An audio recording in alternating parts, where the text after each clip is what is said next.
Una lección es de valor real hasta que el corazón la haya aprendido por la aspiración y la amargura, y la lección que el hombre debe aprender así, es que lo que no beneficia a todos, no beneficia realmente a nadie.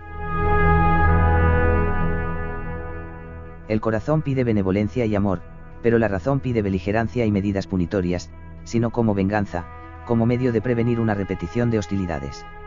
Este divorcio entre el corazón y la cabeza es el que impide el crecimiento. La mente es el foco a través del cual percibe el ego el mundo material. Como instrumento para la adquisición del conocimiento en ese dominio, la mente es inestimable, pero cuando se arroga el papel de dictador de la conducta del hombre para con el hombre, no lo es. Imaginad que dentro de un telescopio, los lentes dijeran al astrónomo que estuviera fotografiando al Sol: estamos mal enfocados. No estamos mirando bien al Sol. No creemos que sea bueno fotografiar al Sol, preferimos que fotografies a Júpiter. Los rayos del Sol nos calientan demasiado y pueden dañarnos. Si el astrónomo emplea su voluntad y enfoca el telescopio como desea, diciendo a los lentes que solo se ocupen de transmitir los rayos que reciban, dejándole a él los resultados, la obra se efectuará debidamente, pero si los lentes tuvieran una voluntad más fuerte y el mecanismo del telescopio estuviera ligado a ellos, el astrónomo se vería seriamente cohibido y tendría que luchar para mantener el instrumento en debida forma, y el inevitable resultado sería que las imágenes saldrían borrosas, pequeñas o de ningún valor. Así sucede con el ego. Trabaja con un triple cuerpo, que gobierna o que debería gobernar a través de la mente. Pero es triste decirlo, este cuerpo tiene una voluntad propia y es ayudado muy a menudo por la mente, frustrando así los propósitos del ego. Esta voluntad inferior antagónica es la expresión de la parte superior de los deseos. Cuando tuvo lugar la división del Sol, la Luna y la Tierra, la porción más avanzada de la humanidad naciente experimentó una división en la parte de los deseos, en dos partes, la superior y la inferior. Esta parte superior del cuerpo de deseo se convirtió en una especie de alma animal. Construyó el sistema nervioso cerebroespinal, y los músculos voluntarios, dominando por ese medio la parte inferior del triple cuerpo hasta que el eslabón de la mente fue agregado. Entonces la mente se unió a esa alma animal y se hizo corregente. La mente está, pues, limitada por los deseos, está sumergida en la egoísta naturaleza inferior, haciendo difícil que el espíritu pueda gobernar el cuerpo. El foco, la mente, que debería aliarse a la naturaleza superior, está unida a la naturaleza inferior, esclava del deseo. La ley de las religiones de raza se dio para emancipar al intelecto del deseo. El temor de Dios fue puesto frente a los deseos de la carne. Sin embargo, esto no bastaba para permitir el dominio del cuerpo, y asegurarse su cooperación voluntaria. Fue necesario que el espíritu encontrara en el cuerpo otro punto de apoyo, que no estuviera bajo el dominio de los deseos.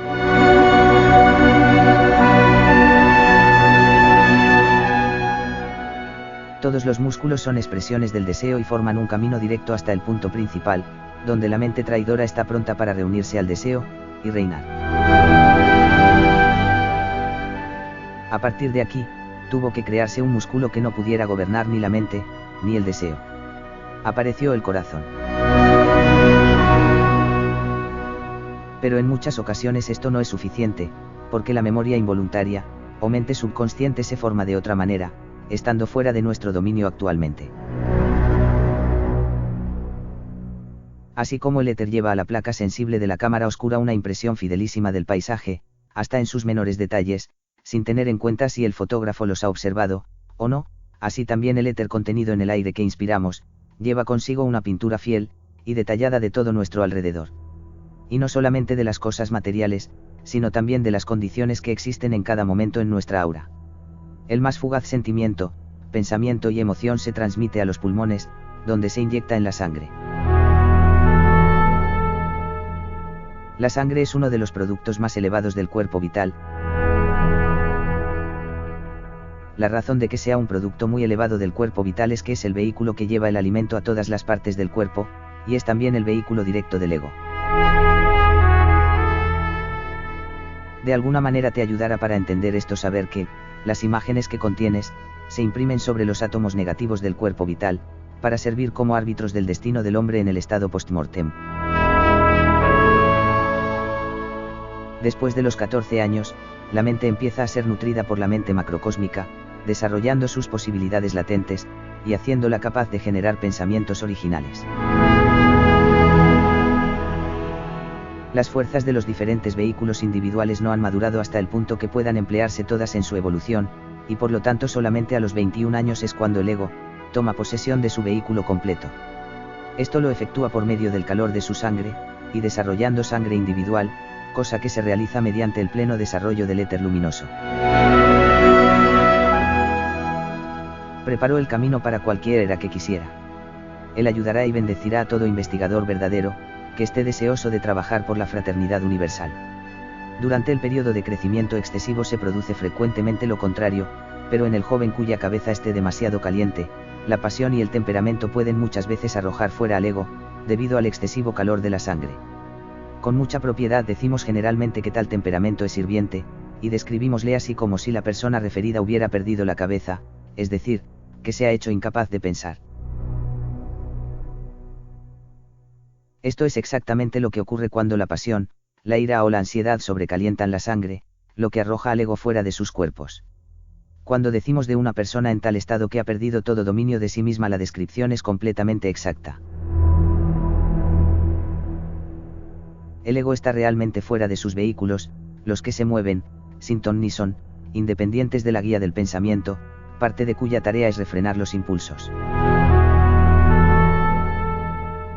El gran y terrible peligro de tal suceso es que antes de que su propio poseedor penetre nuevamente dentro de su cuerpo, alguna entidad desencarnada puede tomar posesión de él y conservarlo. Esto es lo que se llama obsesión. Solo el hombre que se mantiene frío, que no permite que un calor excesivo de su sangre lo arroje de sus vehículos, es el que puede pensar propiamente. Como general sabio, el ego sigue una conducta inteligente. No comienza su campaña adquiriendo dominio sobre alguna de las glándulas, pues estas son expresiones del cuerpo vital, y le es imposible adquirir dominio sobre los músculos voluntarios, que están muy bien defendidos por el enemigo. El sistema muscular involuntario, que está bajo la dirección del sistema nervioso simpático, sería también inútil para ese objeto. El ego debe conseguir un contacto más directo con el sistema nervioso cerebroespinal. Para hacer esto, y conseguirse una base de operaciones en el mismo campo enemigo, domina un músculo que es involuntario, y que, no obstante, está relacionado con el sistema nervioso voluntario. Tal músculo es el corazón. Hemos ya hablado anteriormente de las dos clases de músculos, voluntarios e involuntarios. Estos últimos están estriados en sentido longitudinal, y están relacionados con las funciones que no están bajo el dominio de la voluntad, como la digestión, respiración, excreción, etc. Los músculos voluntarios son los que están dominados por la voluntad por medio del sistema nervioso voluntario, como los músculos de la mano y de los brazos. Esos músculos están estriados longitudinalmente, y a través, o cruzados. Lo indicado es cierto en todos los músculos, menos el corazón, que es un músculo involuntario.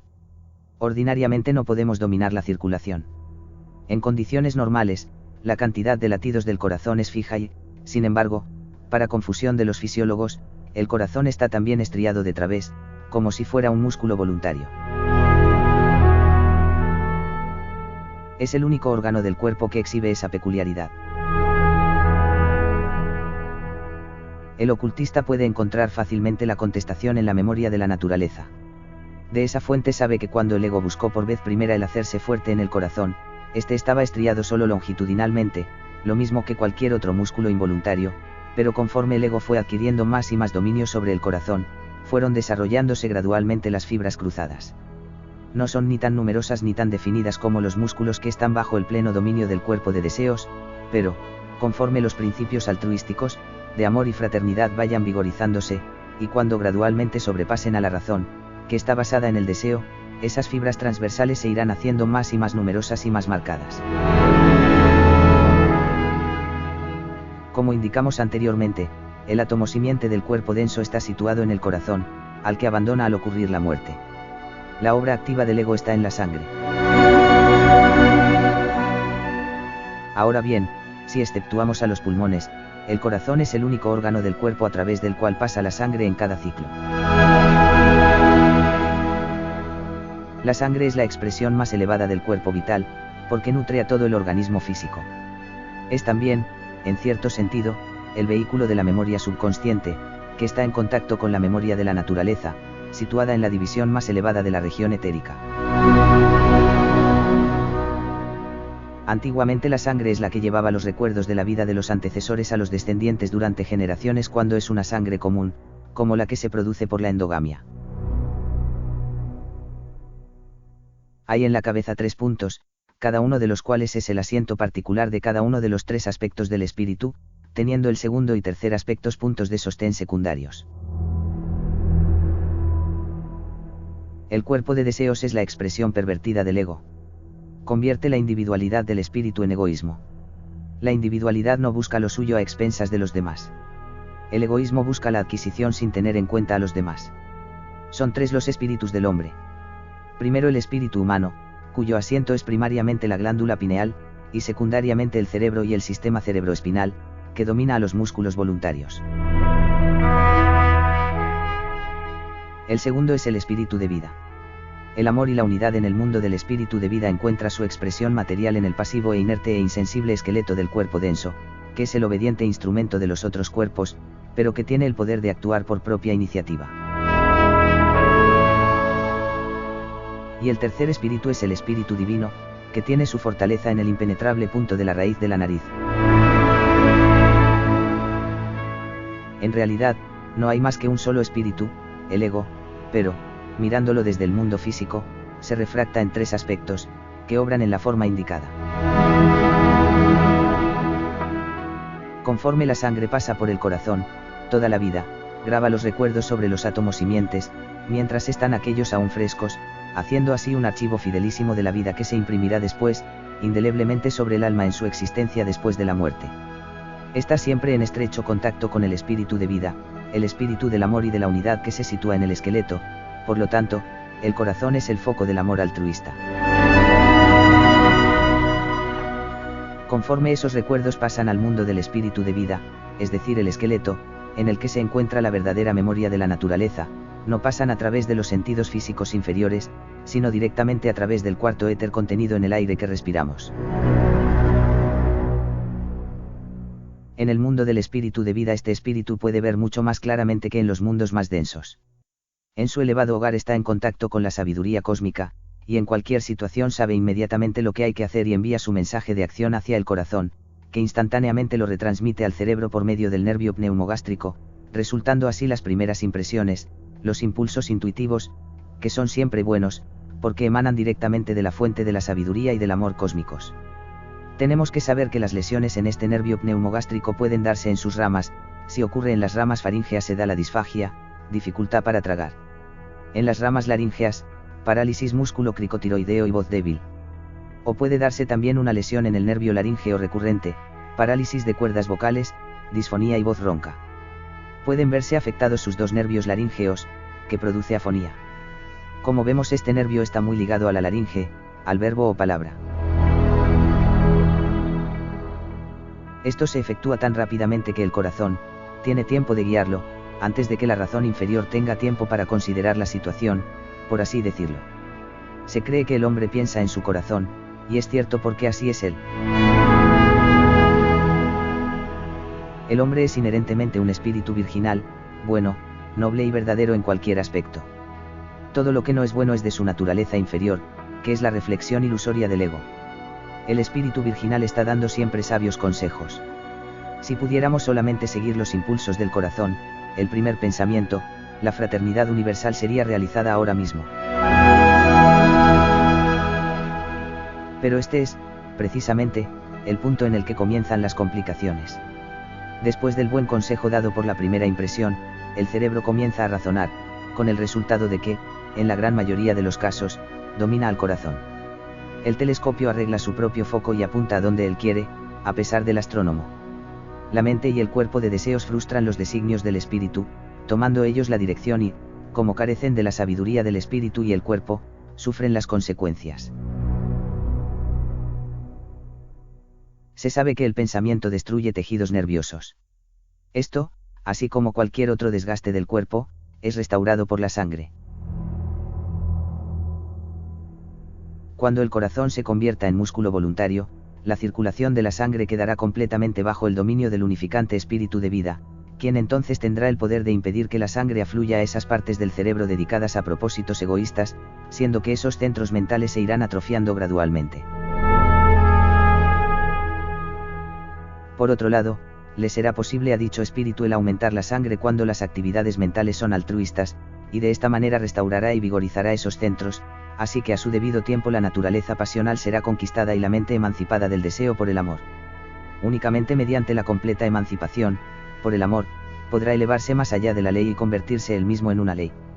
Habiéndose conquistado a sí mismo, conquistará entonces a todo el mundo. Las fibras latitudinales del corazón pueden formarse mediante ciertos ejercicios bajo el entrenamiento oculto, pero como algunos de esos ejercicios son peligrosos, deben ser llevados a cabo únicamente bajo la dirección de un instructor competente. El músculo estriado es un tipo de músculo compuesto por fibras largas rodeadas por una membrana celular, el sarcolema. Dichas fibras musculares son células alargadas, que contienen múltiples núcleos celulares, y en las que se observa, al verlas a través de un microscopio, estrías longitudinales y transversales, que mantienen el mismo grosor en toda su extensión, y más largas que las del músculo liso. Esas fibras poseen abundantes filamentos, las miofibrillas. El diámetro de las fibras musculares estriadas esqueléticas oscila entre 10 y 100 micrómetros. Estas fibras se originan en el embrión por la fusión de células alargadas denominadas mioblastos. En las fibras musculares esqueléticas, los numerosos núcleos se localizan en la periferia, cerca del sarcolema. Esta localización característica ayuda a diferenciar el músculo esquelético del músculo cardíaco, debido a que ambos muestran estriaciones transversales, pero en el músculo cardíaco el núcleo es central y único, ya que las células tienen uno solo, está situado en el músculo inferior al lado de la vértebra insular. El músculo estriado tiene como unidad fundamental el sarcómero. Los músculos esqueléticos son los que están inervados, reciben función por un nervio, a partir del sistema nervioso central y, debido a que éste se halla, en parte, bajo control consciente, se llaman músculos voluntarios. La mayor parte de los músculos esqueléticos están unidos a zonas del esqueleto mediante inserciones de tejido conjuntivo llamadas tendones. Las contracciones del músculo esquelético permiten los movimientos de los distintos huesos y cartílagos del esqueleto. Los músculos esqueléticos forman la mayor parte de la masa corporal de los vertebrados.